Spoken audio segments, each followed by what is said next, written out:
الحمد لله رب العالمين سبحان الله ما شاء الله سبحان الله والعاقبة للمتقين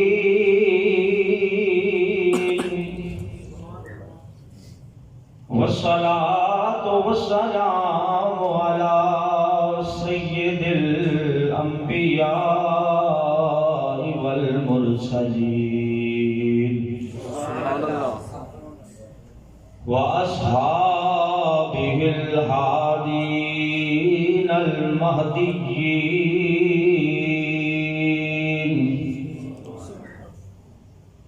وعلى آله الطيبين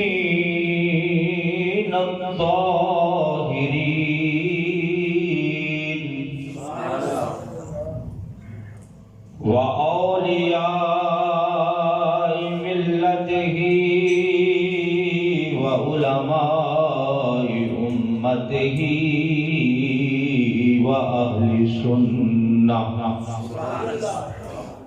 وأهل سنته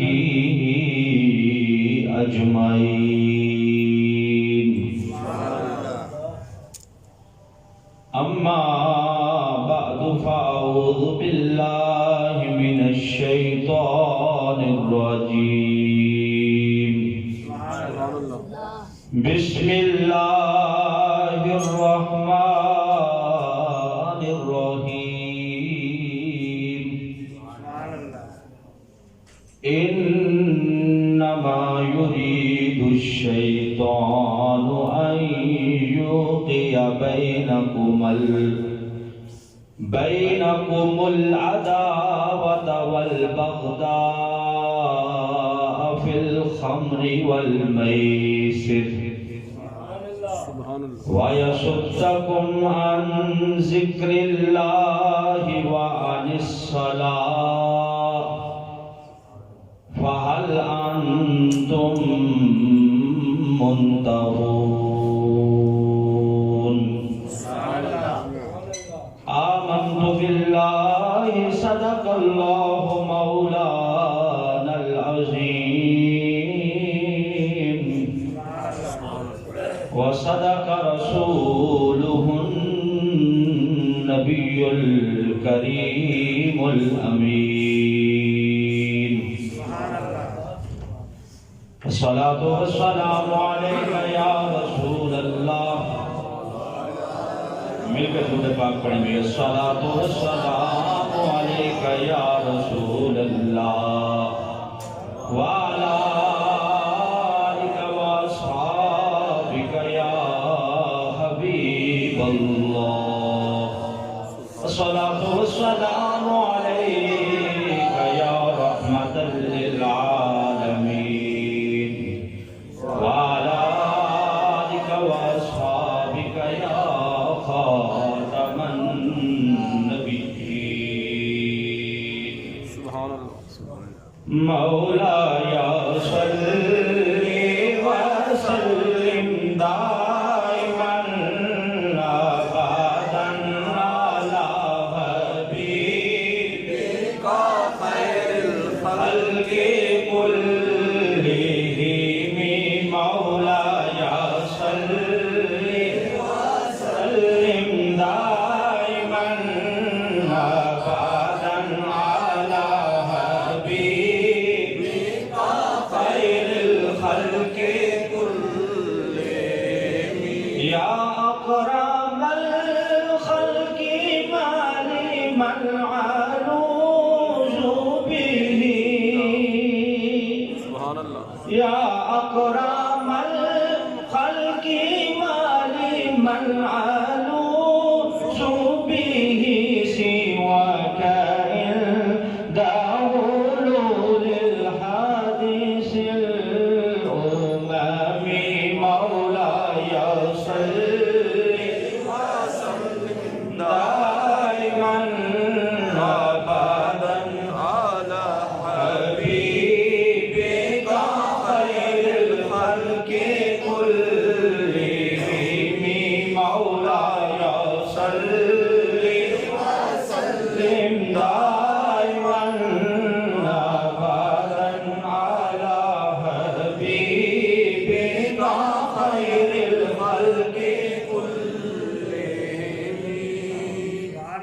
سبحان اللہ ماشاء اللہ نہایت ہی عزت و احترام کے قابل برادران اسلام، آج جمعۃ المبارک کے اس بابرکت موقع پر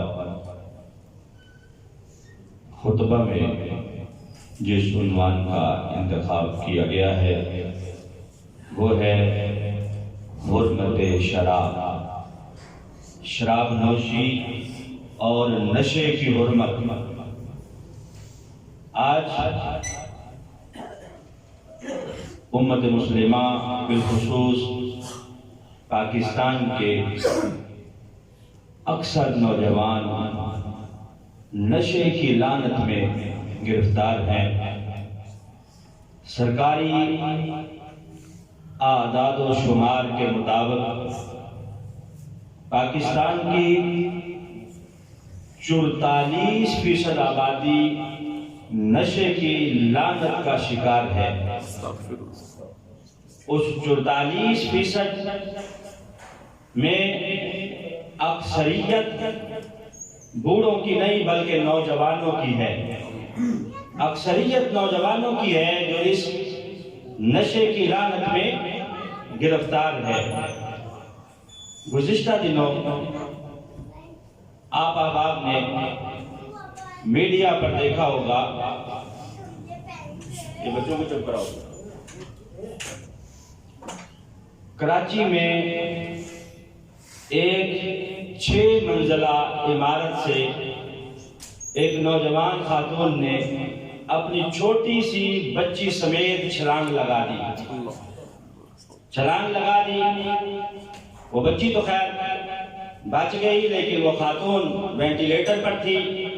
پتہ چلا کہ خاتون نشے کی عادی تھی، اس کا ذہن کام نہیں کر رہا تھا، دماغی طور پر معاف تھی، اس لیے اس نے یہ حرکت کی ہے۔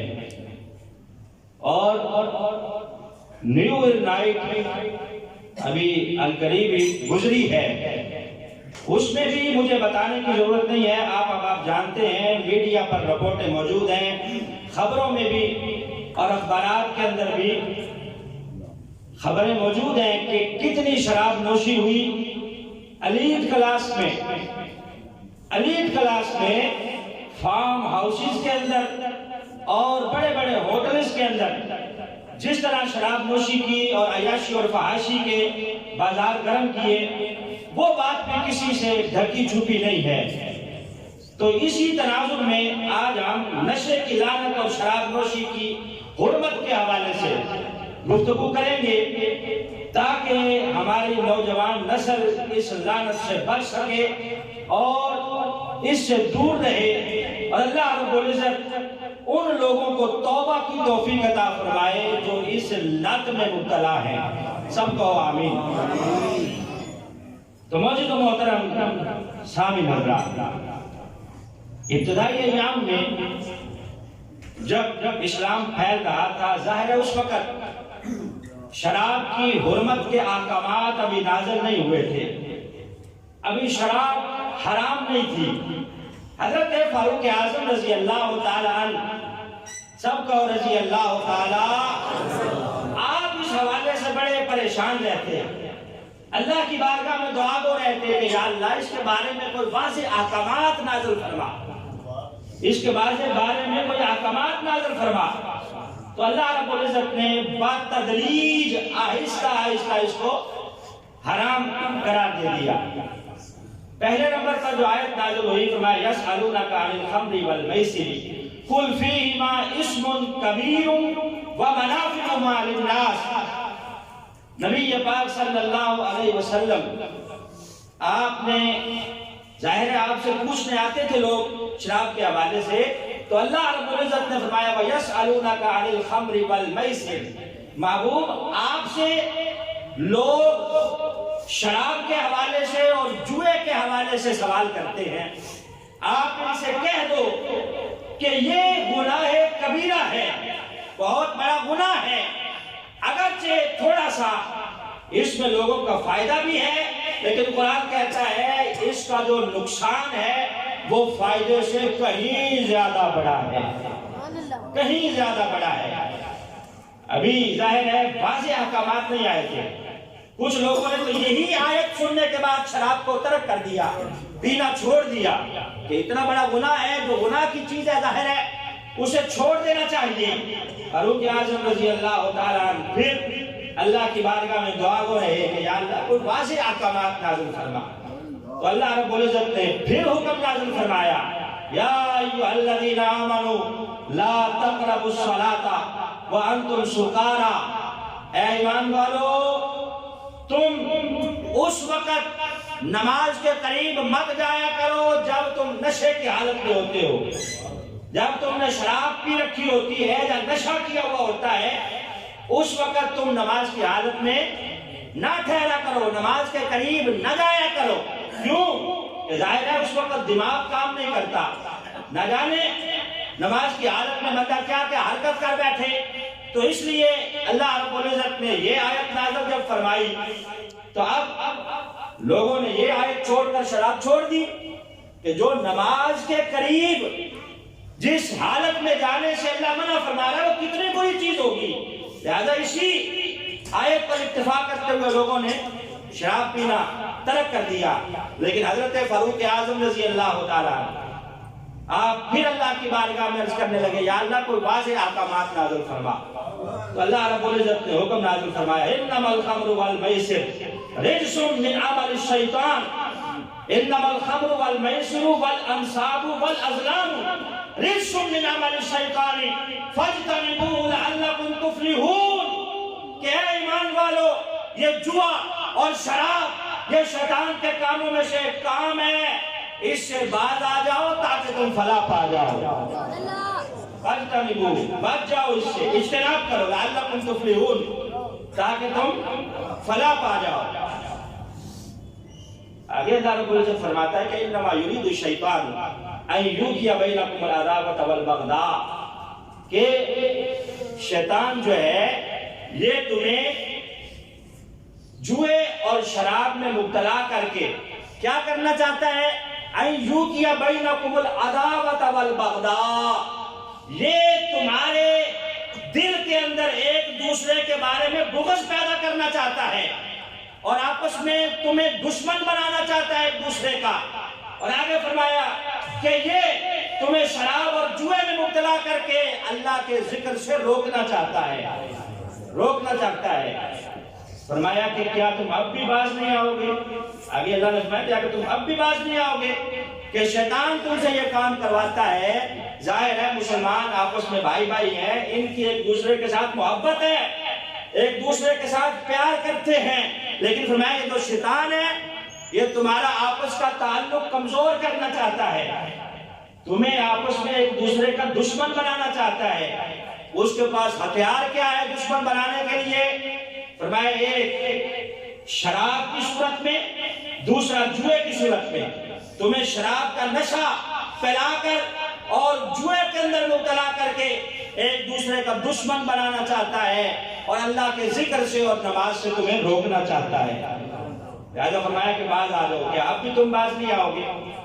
تو شراب اتنی بری چیز ہے کہ نبی پاک صلی اللہ علیہ وسلم کی حدیث طیبہ، سرکار دو عالم صلی اللہ علیہ وسلم نے جب حرمت کے احکامات آ گئے تو فرمایا جو شراب بناتا ہے، توجہ بھی دوست بات کی، بنانے والا، اس بنانے والے کو سامان مہیا کرنے والا، جس نے اسے سامان مہیا کیا ہے اور جس نے اس کی مدد کی ہے، وہ بنانے والا، بیچنے والا، لانے والا، پینے والا، پلانے والا اور ان سب کے پاس بیٹھنے والا، نبی پاک صلی اللہ علیہ وسلم نے فرمایا کہ ان سب کے اوپر اللہ کی بھی لعنت ہے، رسول اللہ کی بھی لعنت ہے اور سارے کے سارے اللہ کے فرشتوں کی بھی لعنت ہے۔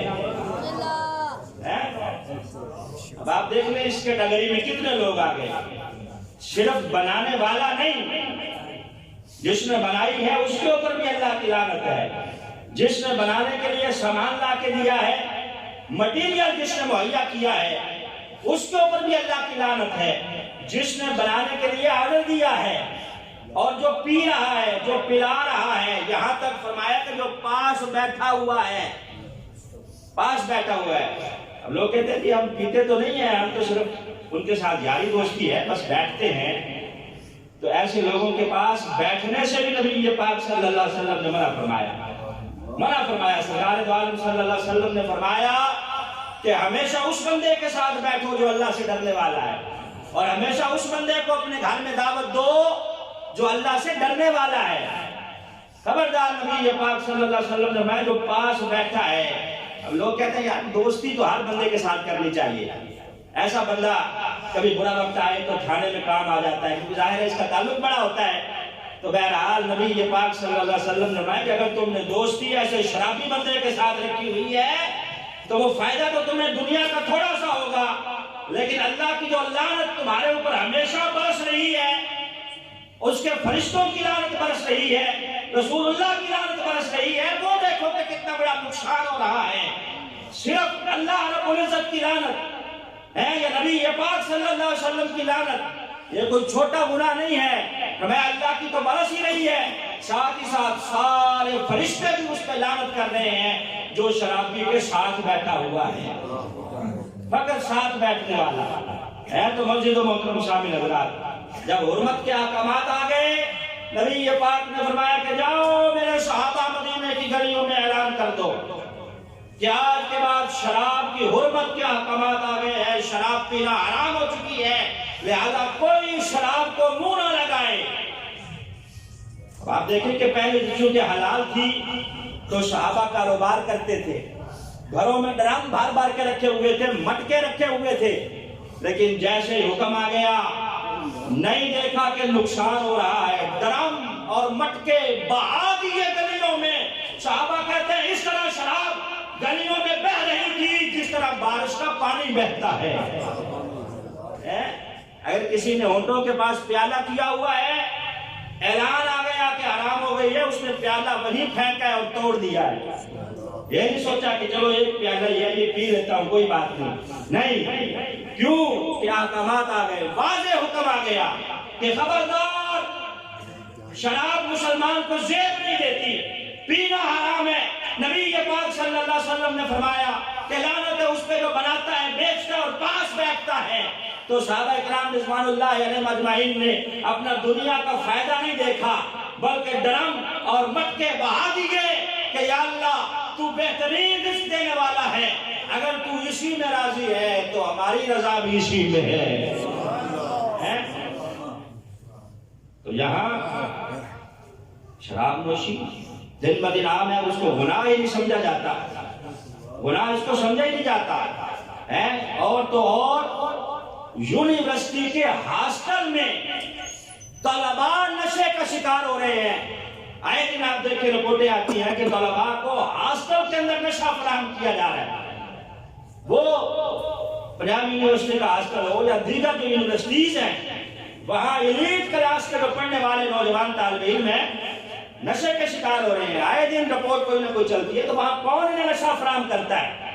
کہاں ہے ایجنسیاں؟ کہاں ہے رپورٹیں دینے والے؟ حکومت کی رٹ کہاں ہے؟ ہمارے نوجوان بچوں اور بچیوں کو تباہ کیا جا رہا ہے، طرح طرح کا نشہ انہیں لگایا جا رہا ہے اور نشے کی لت میں انہیں مبتلا کیا جا رہا ہے. وہ بیچارے پڑھنے کے لیے جاتے ہیں، ڈاکٹر، پائلٹ اور انجینئر بننے کے لیے جاتے ہیں، لیکن جب وہاں سے فارغ ہو کے نکلتے ہیں تو نشے کی لت میں مبتلا ہو چکے ہوتے ہیں. تو کون دیکھے گا؟ اسلامی جمہوریہ پاکستان ہے، لیکن ہم نے یہاں یہ بھی دیکھا کہ اسمبلی کے فلور پہ کھڑے ہو کر نیشنل اسمبلی کا ایک ممبر ایم این اے کہہ رہا تھا کہ جناب یہاں پر بیٹھے ہوئے جو ایم این ایز ہیں، ان کے کمروں سے میں ابھی شراب کی بوتلیں لا کے نکال کے دیتا ہوں. انہوں نے گملوں کے اندر اور باہر جو لان ہے ان کے اندر بوتلیں پھینکی ہوئی ہوگی. آپ کو بھی یاد ہوگا کہ تھوڑا عرصہ پہلے یہ بات چلی تھی اور رمیش کمار نامی ہندو ایم این اے نے بل نیشنل اسمبلی میں جو ہے وہ ریموو کیا تھا کہ اس شراب کے اوپر پابندی لگائی جائے. ایک ہندو نے بل جو ہے وہ بھیجا نیشنل اسمبلی میں، ہندو ایم این اے ہے، کہ یہ سارے مذاہب کے اندر حرام ہے، لہذا اس کے اوپر پابندی لگائی جائے. لیکن مسلمان جو ایم ایل ایز تھے انہوں نے کہا یہ تو سستی شہرت کے لیے اس نے سب کچھ کیا ہے. اس بات کو ہنسی اور مذاق کے اندر ٹال دیا اور وہ بل جو تھا اسے مسترد کر کے نکال دیا گیا. ہندو نے کیونکہ اسے پتا ہے کہ شراب پینے کے بعد کیا کیا گناہ ہوتا ہے اور کیا کیا نہیں ہوتا. نیو ایئر نائٹ پہ میں نے کہا کہ جتنی شراب چلی ہے وہ آپ جانتے ہیں، اور پاکستان میں باقاعدہ پرمٹ گورنمنٹ نے دیے ہوئے ہیں شراب بیچنے کے پرمٹ. بڑے بڑے ہوٹلز کے اوپر آپ دیکھیں وہاں عام بکتی ہے شراب. کہتے ہیں جو غیر مسلم جہاں رہتے ہیں ان کے لیے ہم نے یہ پرمٹ جاری کیے ہوئے ہیں. تو ان غیر مسلم کی آڑ میں اگر مسلمان کا بچہ پی رہا ہے اور پی کے بیچارہ وہ اپنا مستقبل تباہ کر رہا ہے، خدا کی قسم ہے اس وقت رونا آتا ہے جب کوئی آ کے ہمیں کہتا ہے کہ قاری صاحب دعا کریں. ہم کہتے ہیں کیا بات ہے؟ قاری صاحب بچی کی شادی کی تھی، داماد نشئی نکل آیا ہے، نشہ کرتا ہے، بچی کی زندگی تباہ ہو گئی ہے، گھر کا سامان اس نے بیچ دیا ہے، بچی بیچاری پریشان ہے، بچوں کے باپ کے ہوتے ہوئے بچے یتیم ہیں، بچی کو وہ مارتا ہے نشہ کر کے. نشے کی جو ہے وہ عادت کے اندر وہ دھت ہے. تو یہ جو نوجوان نسل تباہ ہو رہی ہے اس کا ذمہ دار کون ہے؟ کون اس کو دیکھے گا اور کون لگام ڈالے گا؟ اس مافیاز کو جو سر عام شراب سپلائی کرتی ہے اور نشے والی چیزیں سپلائی کرتی ہے. شرابیوں کو اور نشیوں کو تو گورنمنٹ پکڑتی ہے اور پکڑ کے تھوڑے دیر رکھ کے انہیں چھوڑ دیتی ہے، لیکن ان کو بھی تو پکڑے نا جو ان کو مہیا کرتی ہے. جو مافیاز انہیں نشہ مہیا کرتے ہیں ان کو آپ نہیں پکڑیں گے کیونکہ ان کے ہاتھ بڑے لمبے ہیں. وہ بڑی بڑی دور تک جو ہے وہ چلے جائے گا، بڑی کوٹھی تک معاملہ چلا جائے گا. تو اس لیے پھر وہاں سے آپ کو بھتہ بھی آتا ہے، آپ کو منتھلیاں آتی ہیں، تو آپ کہاں پکڑیں گے ان کو؟ تو بھائی یہ جو نشہ ہے، جو شراب ہے، کسی صورت میں بھی ہے. نبی پاک صلی اللہ علیہ وسلم نے فرمایا کہ ہر خمر کہتے ہیں نشے کو، کہتے ہیں نا پنجابی میں بھی اس کو بڑا خمار چڑھا ہوا ہے، اس کو بڑی خماری چڑھی ہوئی ہے. تو خماری عربی میں خمر نشے کو کہتے ہیں. نبی پاک نے فرمایا ہر خمر حرام ہے، ہر خمر، ہاں وہ شراب کی صورت میں ہو، افیم کی صورت میں ہو یا کسی صورت میں بھی ہو، جو چیز بندے کے دماغ کو معاف کر دے اور نشہ اس کے اوپر طاری ہو جائے، نبی پاک نے فرمایا ہر خمر حرام ہے. اور افسوس ہوتا ہے، ایک اور بات یہاں کہہ دوں کہ جو ملنگ ٹولہ ہے، ملنگ ٹولہ ہے، بھنگ گھوٹنے والے کہتے ہیں کوٹ کوٹ پیتیاں تے علی نہ گلا، استغفر اللہ ہے، استغفر اللہ. تو علی نے نہ کوٹ کوٹ پیتیاں تے نہ پائیاں ونگا، علی تے تہمت لائی اس کتی قوم ملنگا. ان ملنگوں نے تہمت لگائی ہے جناب حضرت علی المرتضیٰ رضی اللہ تعالیٰ عنہ پر ہے. یعنی یہ درباروں کے اوپر بیٹھ کے بھی اب یہ کام ہوگا. اگر کہیں سے بھی کڑی نہیں ملتی تو دربار سے مل جائے گی، اللہ ماشاءاللہ. ایسے ایسے دربار ہیں یہاں موجود کہ یہاں نشہ. محکمہ اوقاف کو بھی دیکھنا چاہیے. محکمہ اوقاف جو جب گلے کھلتے ہیں تو وہاں بیٹھ جاتے ہیں لمبی قطاریں لگاتے پیسے گرنے کے لیے، بڑی بڑی تنخواہیں وصول کر رہے ہیں. تو مزاروں کے ارد گرد اگر کوئی نشئی اور بھنگی ان کے ٹولے اگر بیٹھے ہوئے ہیں تو ان کو کون وہاں سے بھگائے گا؟ کس کی ذمہ داری ہے؟ نشئیوں اور بھنگیوں کو درباروں سے بھگا کر درباروں کا تقدس بحال کیا جائے اور درباروں کے تقدس کو کمال نہ کیا جائے. تو بہرحال حضرت علی المرتضیٰ رضی اللہ تعالیٰ کا نعرہ لگاتے ہیں ملنگ اور گھوٹ گھوٹ کر پی رہے ہوتے ہیں. تو حضرت علی کی بات سن لیں. حضرت علی المرتضیٰ رضی اللہ تعالیٰ عنہ آپ کیا فرماتے ہیں؟